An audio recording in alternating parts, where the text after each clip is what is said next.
welcome to the first episode of Moonlight Apologia. I am Korbin Carter, and I am joined today by Chris Henderson, one of my mentors.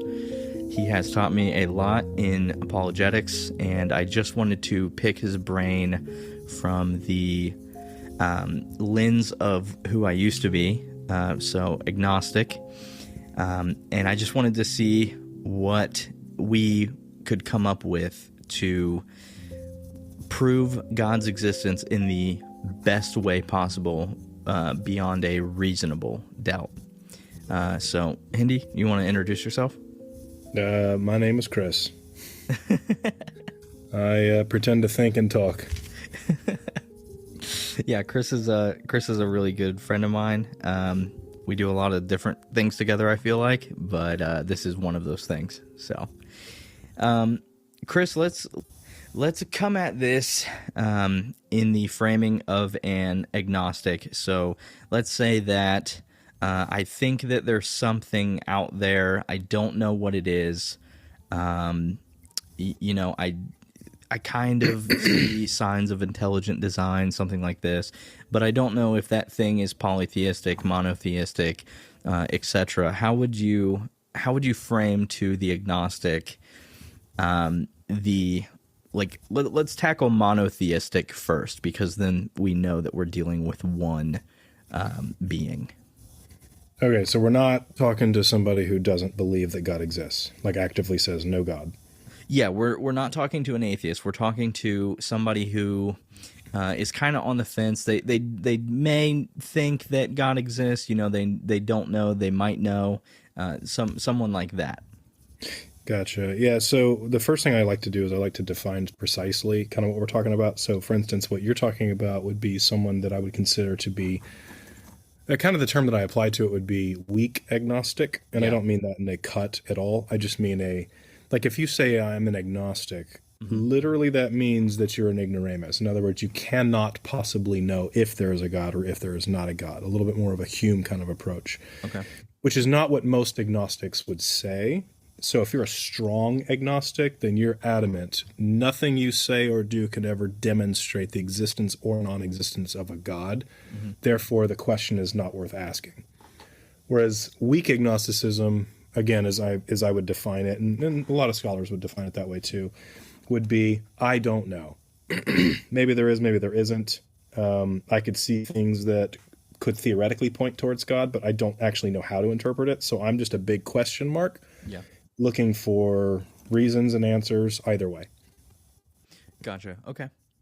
So yeah. And so you would fit. So in this scenario, you would fit a little bit more on the weak agnostic side of things. Yes. Yes, absolutely. Gotcha. Okay. Well, the next thing I would want to do is I would just. I guess if you want to just kind of role play this out, then I'll just ask you a series of questions, because I find that pursuit of truth is best done when it's a team effort. In other words, we're working together to try and answer some basic questions. Yeah.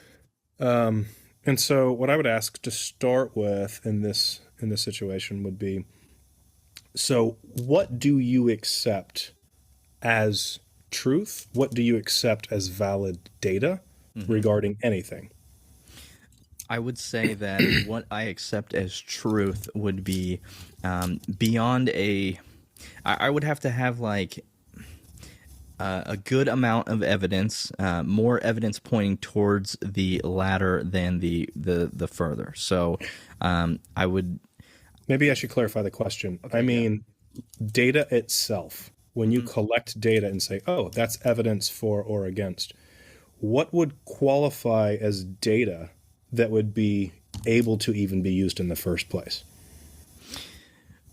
Concrete facts, but I'm not entirely certain. I'm on the fence. Okay, so concrete facts, you're talking about as observed through the scientific method, or as observed through mathematics, the laws of logic? Are we talking about observation? What are we talking about? Yeah, I would say that it would have to, especially when God is concerned, per se. It would be some kind of laws of physics, laws of logic. But yeah, let's just apply the scientific method to this, because that's kind of what we base hypothesis off of in the first place. Okay. Well, let's then, if we're going to be using the scientific method, we're going to need a justification for why it is we would naturally accept that as the foundation for what we're trying to determine with God. Mm-hmm. So, I guess to illustrate kind of what I'm talking about, what could you possibly find scientifically that would prove or disprove God's existence? Like, what could you possibly find? Any evidence whatsoever that could be used as justification or proof of God? Like in this current understanding, or like what would I need? Yeah, so like let's say that I found some evidence, and it's holy crap, we just proved singular God exists. Yeah. What could that evidence possibly be? Some kind of physical existence, I would say. Well, if it's a physical existence, then it can't be God.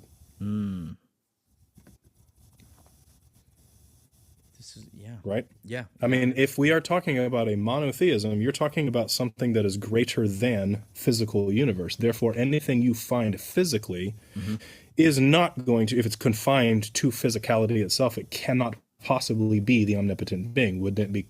That would be contrary evidence, right? Yeah. So that obviously can't work. So what are we looking for? I'm not sure. I mean, what would you, if physicality is off the table, then what grounds for monotheistic creation are we looking at in terms of the scientific method? Well, this is why I think it's important to actually start here, because we have to decide that. Like, we have to figure out what is actually the test for truth. If I were to prove a monotheistic God, evidence would look like what? So it can't be something physical. So in other words, the scientific method's really not going to apply. Yeah. So what would apply? That's the real question. So if you're going to say that you're an atheist, obviously you and I have to solve this, but you're not saying you're an atheist, you're a weak agnostic. You're like, I don't know. Let's look for evidence. Yeah. So I'm just trying to say I got tons of evidence, but it's not necessarily evidence in the typical sense. It's going to be evidence that's more foundational. Okay. Because the scientific method isn't going to give us any information regarding this whatsoever, because it's not testing for it. Like, it's not literally not testing for that. It's not falsifiable in a scientific means. Yes, that makes perfect sense. Okay, so let's pivot then, and now that we've established that the scientific method is not going to be valuable to us in this scenario, what would you propose would be help in foundation? Okay, so let's go with a basic fundamental thought. If there is an omnipotent being that is the source of all of reality and the source of everything, yes, we will call it God just out of convenience of term, right? The first thing that has to be is omnipotent. That you cannot have a monotheistic God if it's not omnipotent. And if you do have an omnipotent being, it cannot be multi, because it wouldn't be omnipotent. It would be sharing. And omnipotence doesn't share power. Right. It's part of the definition. Yep. So if, hypothetically, everything was caused and sourced in an omnipotent being, then what would I expect to be true and not true regarding knowledge, reason, etc.? Like, what tools could I use as a result of this, versus if this being did not exist, there is no God, it's just straight chaos. Yeah. What tools would therefore be off the table? I couldn't use those because they would have no meaning. Yeah. Well, you couldn't use things like laws of logic, or law of non-contradiction, etc. Like the things that we measure basic human understanding, or basic logic, understanding of logic in a modern day, you couldn't use because it would just be pointless, I feel. Well, now an atheist is going to very strongly disagree with that. They would say, bullcrap, I can use logic, I use it every day. And the reason I can use it every day and it doesn't mean anything for God's existence is because logic is not some thing. Logic is a process that we have used to just determine things we don't know. Yeah. In other words, it's a human invention, if you will, right? Okay, so what would be wrong with them saying that? I mean, as far as a process, like how did we come to understand logic in its beginnings and identify the process in the first place? But like, it has to start somewhere, and I think that like there's a reflection of logic or somebody following the laws of logic in things that predate humanity. So I don't think that you could particularly claim that is a process that is human made just because we use it on a daily basis. Okay, but if the laws of logic were created by humans, then again, it's a process. It's not some thing that exists. Like, right. We'll take the law of contradiction just because it's nice to just be able to nail it down to a fundamental law. Yeah. But you could do this with the law of identity as well. It doesn't matter. But we'll just take the law of contradiction because it's easier to illustrate this point. Sure. The law of contradiction, like an atheist would say that the law of contradiction is something that humans created, not because it's an abstract, invariable law that never changes, but instead we observe the universe and we just found it a useful tool. We just gave it a name. It's a tool that we have to determine things that we don't know. Right. But here's the fundamental problem that they're not getting. There's two levels of problematic. There's two problematic levels here. Mm-hmm. The first is that all of the universe throughout all of history, let's just say that Big Bang happened 13.78 billion years ago. Yep. So throughout that entire 13.78 billion years, the laws of logic have been true. Right. Whether we have existed or we haven't. Otherwise, if it was just simply a process that we created them, then those laws, or that law of contradiction, would only be true so long as there is an observer to make it so. Yes. But the universe predates us, and the laws of physics predate us. Therefore, you would be using the law of logic to understand stuff before we even created the law of logic. So to understand the law of contradiction, yeah. So the law of contradiction precedes us. So that doesn't make a lot of sense. But even more than that, if it's a law that we invented, then we can change it with meaning, right? Right. Well, can we undo the law of contradiction? Can we just simply say, you know what, we don't like that law anymore. We're going to make a different one. Absolutely not. I don't think that, I don't think it works. Well, we would be using the law in order to disprove the law, which would disprove what we're trying to say. It's kind of like saying, law of contradiction is not true. A new law is true. Okay, well, you're still using the law of contradiction to say that new law is true, and the law of contradiction is wrong. Right. Thereby using the law of contradiction. Yeah. So in other words, it's a fool's errand. Like, you're literally making yourself sound like an idiot to say something like that. Yeah. In which case, the atheistic position would, the next move that you have available, really the only move you have available at this point, is to say that it is a consequence of the universe itself. In other words, it's a fundamental nature of the infinitely existing universe or reality. Right. So maybe 13.7 billion years ago, the universe came into existence. Great. But no one in the atheistic worldview is holding that nothing existed and then all of a sudden, kaboom, everything exists. It would typically be this phase of the universe came into existence. But there's some real existence of something, some reality before that. It doesn't really matter. The fact is that they would claim, and because they would have to, there's no other choice, that the law of contradiction exists so long as reality exists, so long as the universe or some sort of universe exists, right? Right, yeah. Okay, and so that would be a nice little way of getting out of that and saying, all right, well, it's a consequence of the universe. It's a consequence of existence itself. Yeah. However, you run into another problem, and that is that the law of contradiction technically still applies no matter what exists or doesn't exist. Let's go with the hypothetical that nothing existed. Right. At some point, or nothing exists ever, whatever, it doesn't really matter. Can you have nothing and something simultaneously at the same time and in the same respect? No, you cannot. No, of course not. You either have nothing or you have something. You cannot have both simultaneously at the same time and in the same respect. Yeah. So clearly, the law of contradiction is going to hold true whether there's one universe, multiple universes, limited universe, infinite universes. Yeah. Something and nothing.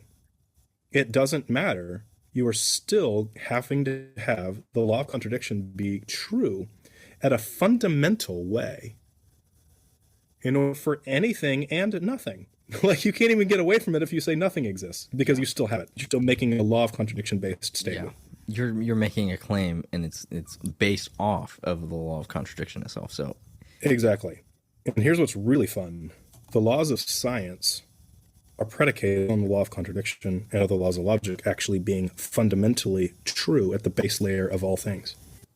yeah, so we're building a foundation off of the foundation, Essentially, yeah. So it all is predicated on the laws of logic, which we're representing as the law of contradiction. Right. Okay, so if the law of contradiction applies to all things and nothingness itself, then you would say it's exerting an infinite control or an infinite power, yes? Yes. De facto infinite, if you will. Sure. Okay, but here's the thing, is that now you have a choice. You can either say that the law of contradiction is literally God, in which case you would be describing it as an omnipotent entity that has a will and the ability to carry it out. Yeah, you're getting pretty close at that point. Or you're just going to say it's a law that exerts infinite force because an omnipotent being says so. Yeah. Does that make sense? Yeah, absolutely. And if you say, nope, it's the law of logic that does, all right, well, then you just said that we have a God. And if you say, no, it's some being above the law of logic, okay, well, then we have a God. Yeah. Again, it's a law doesn't have a will. A law doesn't carry things out. A law doesn't source the foundation of all things. A law is what? Out. It's a description of something carrying its will and power out.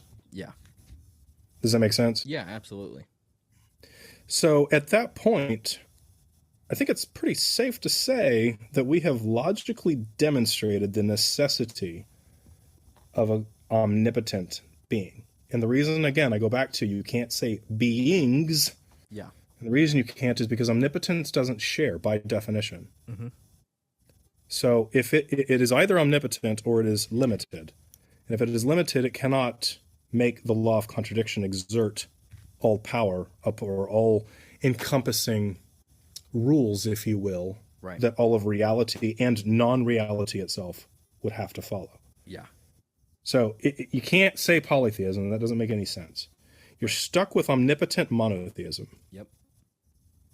And to get around that, like if you say, no, I don't believe omnipotent monotheism, well, you're going to have to do without the law of contradiction, and you're going to have to therefore do without the laws of physics and the laws of everything, because they're all predicated on law of contradiction, laws of logic. Like once you lose those, you're done. Yeah. So that's why I would say that it is inescapable that you're stuck with an omnipotent being as the prior condition for all questions, for reality, and for nothingness itself. Yeah. It just makes total sense, because you sound like a fool if you try to get out of it in any way, shape, or form, just because it just goes down to you cannot have something and nothing at the same time. In the same respect, somebody could be like, oh, well, I have a ball, but now I don't because it's gone. But at the same time, it can't be. It's people try to wiggle their way out of this stuff, and you just can't. Yeah, no, I agree with you. But again, a lot of times they try and wiggle their way out of it, not because, sometimes because they're just angry. And I get that, because evil things have happened, and that is what it is. Yeah. We're humans after all. Humans are going to human. But genuinely, sometimes people never really have thought through this because it just never dawned on them. Like more people have never really considered this level of thinking at this depth to no fault of their own. They just have gotten there, and that's okay. Right. So I don't think less of people for that. I just think it's important to walk anyone and everyone through it so that you're trying to start at the base layer of reality itself. Mm-hmm.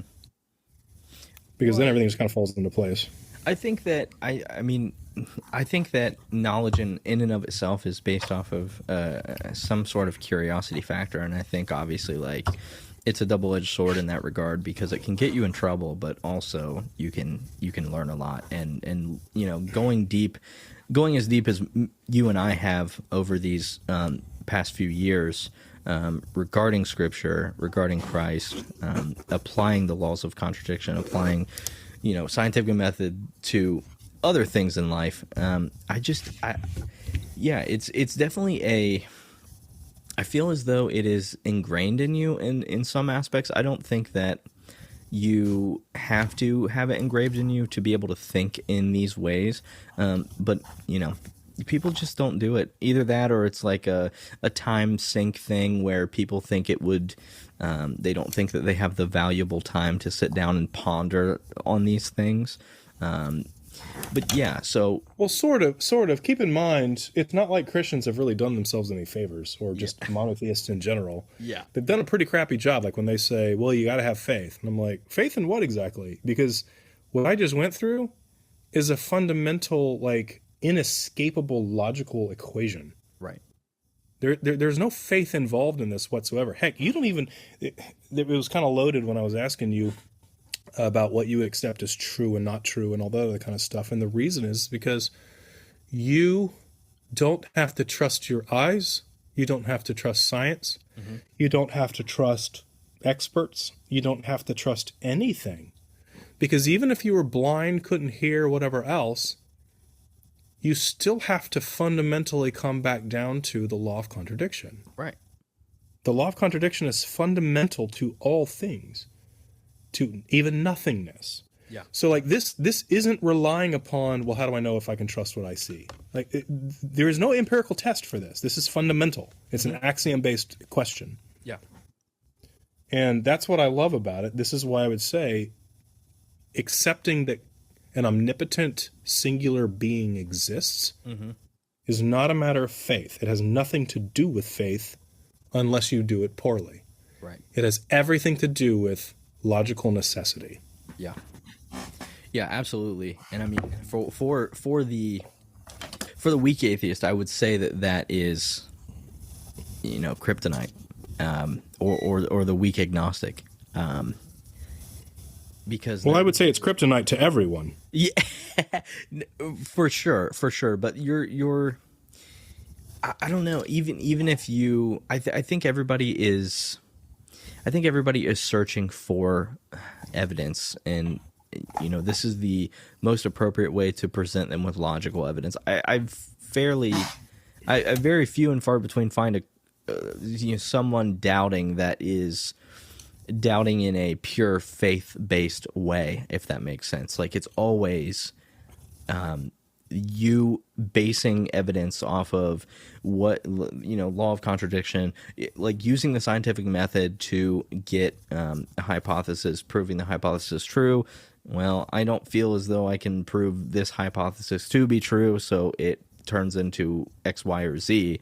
But as far as believing in God, I feel like that is the number one thing, or I would say most times out of not, that people are looking for, is the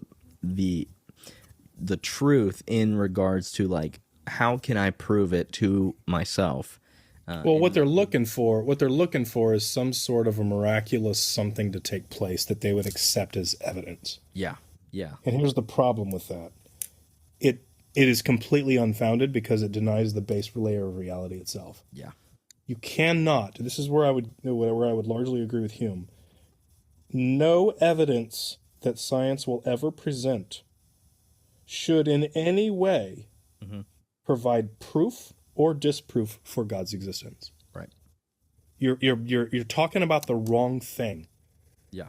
Everything that happens in reality, if you accept the scientific method as valid, you have already assumed the existence of an omnipotent being by virtue of the law of contradiction. Right. And therefore you are justified in using the laws of science. You don't use the laws of science to figure out if God exists. Yes. It's kind of like seeing a human and saying, I wonder if oxygen exists. Yeah. Like, what are you talking about? What are you breathing, dude? That ship has already sailed. Yeah. You know what I mean? Yeah. No, absolutely. So we're down to an omnipotent being. This is obviously a singular omnipotent being. Yes, a monotheistic omnipotent being is what we are tied down to. Yes.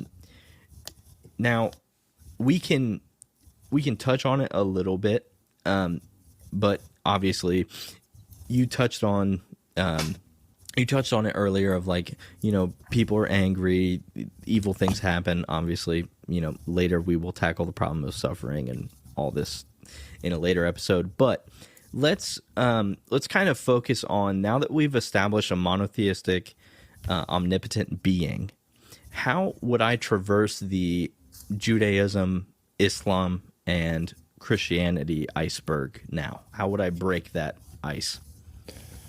Well, so I approach it maybe a little bit differently than a lot of people do.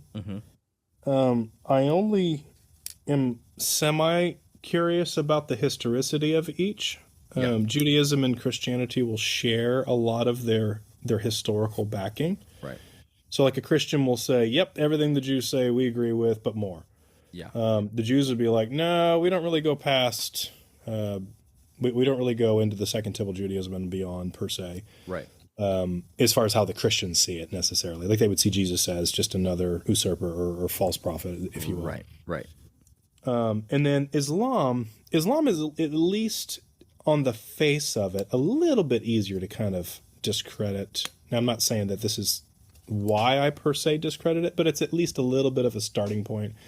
Just the fact that you're talking about something that really sources a lot of its theology and knowledge and primary information. I mean, over 500 years after Jesus, like you're not really, you sort of rely upon Judaism. Yeah. You kind of give a little quick shout nod to some Christians, depending upon which form of Islam you follow. So it's already historically a little late to the game. Yeah. But Jews may say that about Christians too. So I'm not that's why I don't necessarily have a bias when it comes to, well, they're the oldest, so they got to be right because, well, then you're going to go with Judaism. Yeah. Right? Then you're going to get into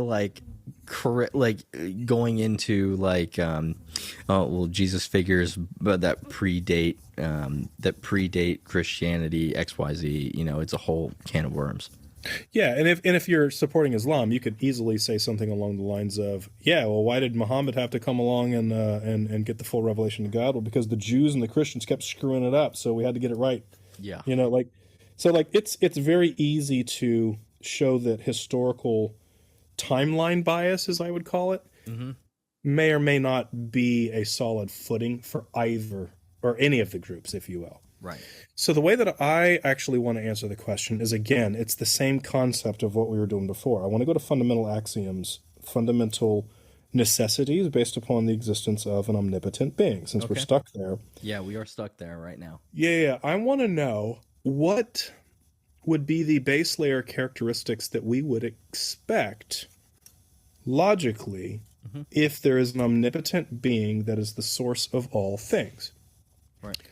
Well, one thing that I would suggest is that this being would be eternally static, as Aristotle says, in his substance or his core.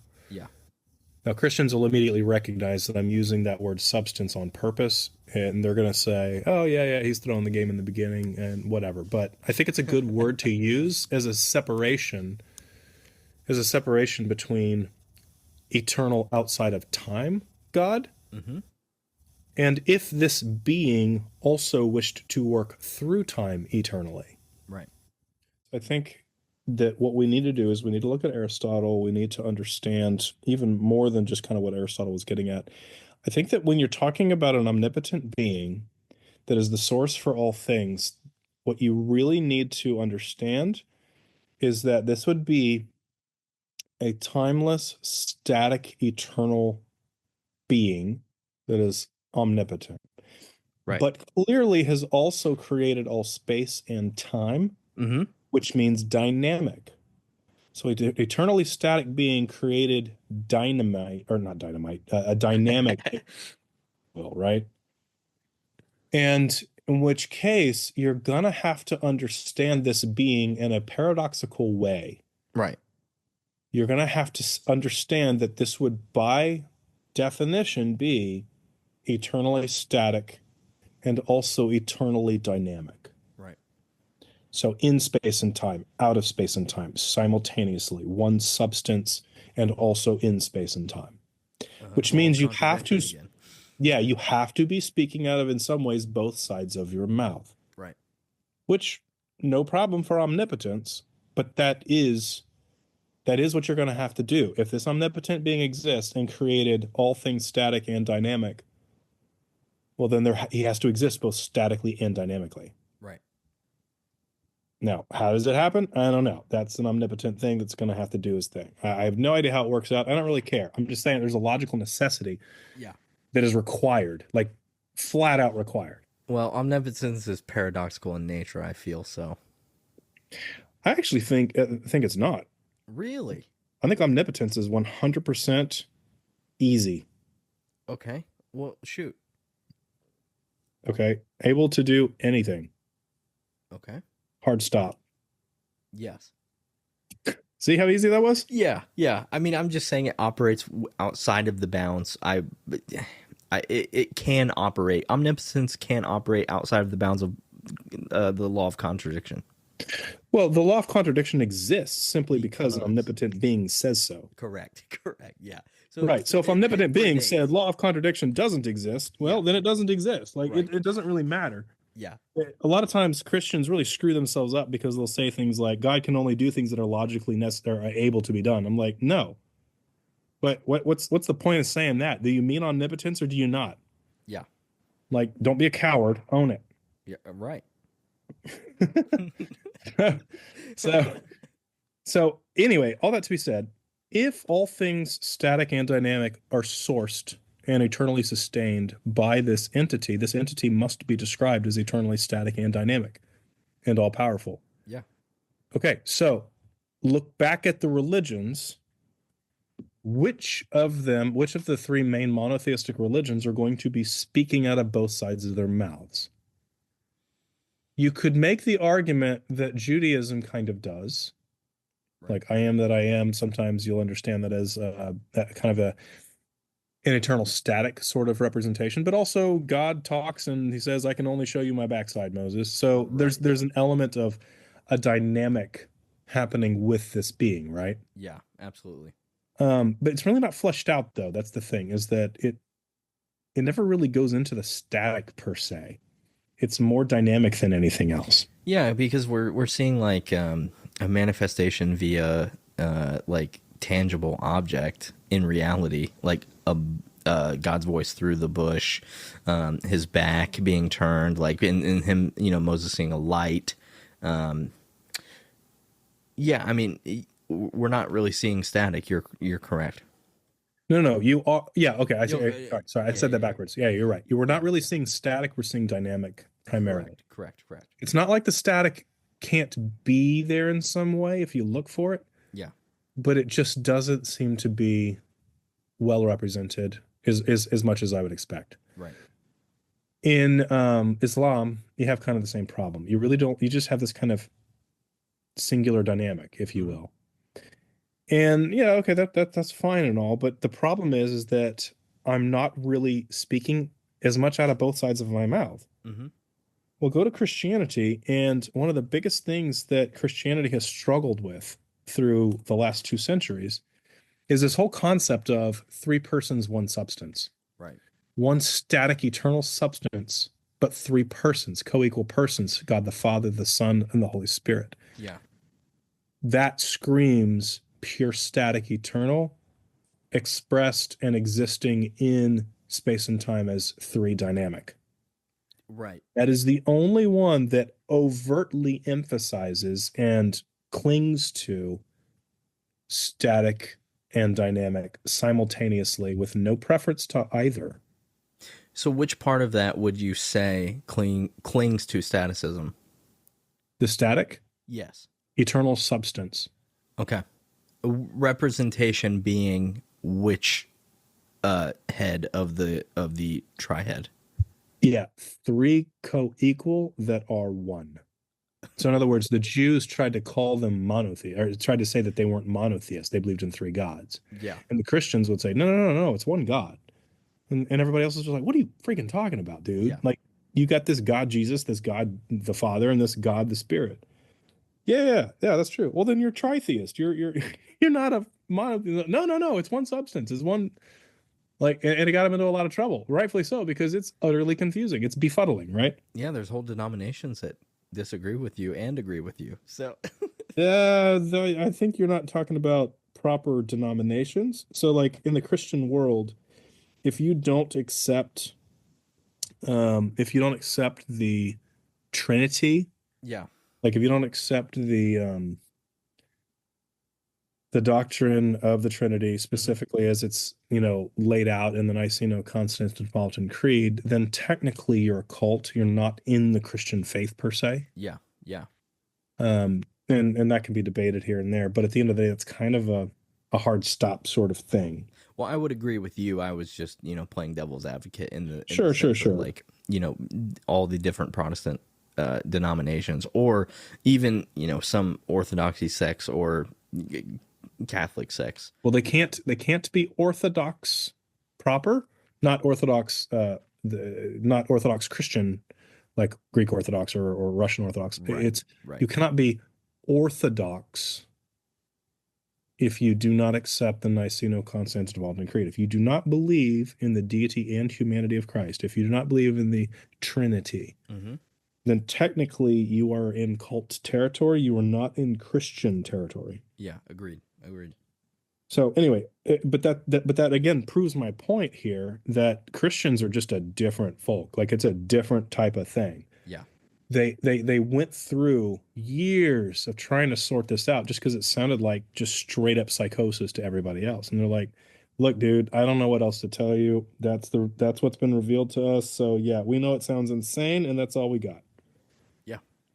So that's the thing that gets me is out of these three main choices, you got one of them that says we are actively going to speak out of both sides of our mouth, dynamic and singular static. Yep. Just so happens that dynamic in this scenario looks like Father, Son, and Spirit. Yeah, we know it sounds crazy. Sorry. That's all we got, man. Whereas the other ones are a little bit more reasonable, a little bit more rational. We're just going to side with the singular thing and not talk out of both sides of our mouth because they already think we're crazy. Yeah. And so that already leads to a more likely scenario that Christianity makes more sense because they're actively doing what I would logically expect would be the proper presentation of this omnipotent being. One substance, multiple dynamic persons. Right. And that's just playing back on the omnipotent being that we have and that we previously established, playing on the rules in place, quote unquote, for this scenario. Yeah, we're just going for logical extension. That's all we're doing. Yep. No, I definitely agree. I think any weak agnostic, really any atheist or any strong agnostic, would have a very hard time debating, going through these hoops to arrive at this conclusion, and that is kind of what me and Chris both agree on, is the fact that we are not afraid of reaching truth, and wherever that takes us is where it takes us, and this is definitely the most thought-provoking and the most that makes sense to me approach to theology in general, and that being Christian theology. And this is the conversation. It's a little bit obviously different because we couldn't get a script for a conversation we had 4 or 5 years ago. But this is really what drew me in about Chris, and just his understanding and the way that he thinks about things really lined up with the way that I go through my thought processes. So I definitely think that this was an awesome topic to cover tonight. Do you have any closing thoughts, Chris? What do you think? Well, let's go back to the original kind of question here that I would present, and that is, Hmm. does it take any faith whatsoever to say God exists? To meaningfully say God exists? At this point, with all of the knowledge that we have touched on, I would say no. Does it take any meaningful faith to say that this omnipotent being that is a logical necessity is most accurately presented in Christianity of all monotheistic religions? No, I mean it could be maybe a hair, but I don't think. I mean, if it is, if we're going in the law of contradiction and we're saying that there is a being that predates the law of contradiction that obviously had to usher in this law just I based don't, I off don't think predate is the right word. create. The source of. Yeah, the source of, the creator of. Sure. Then it has to point to that because that is the only thing that's going to operate So then the factually in question that. really to wrap this up would be, so where does faith belong in this conversation? It doesn't.